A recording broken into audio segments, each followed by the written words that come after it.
আজকে পুরো মানব জাতি আল্লাহর আনুগত্য বাদ দিয়ে, আল্লাহর খেলাফত বাদ দিয়ে, আল্লাহর কোরআনের আইন বাদ দিয়ে মানুষের তৈরি আইন প্র্যাকটিস করতে করতে আজকে মানুষ ধ্বংসের দ্বার প্রান্তে চলে এসেছে।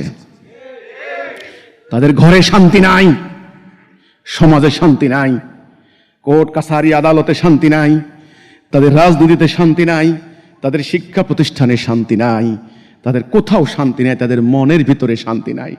ট্যাক্সের চাপে তারা দুর্নীতি করছে, জীবন ধারণের চাপে তারা পাগল হয়ে যাচ্ছে।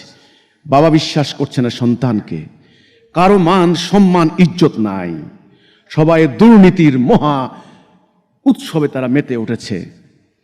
বের হতে পারছে না কেউ, ভয় আতঙ্কে।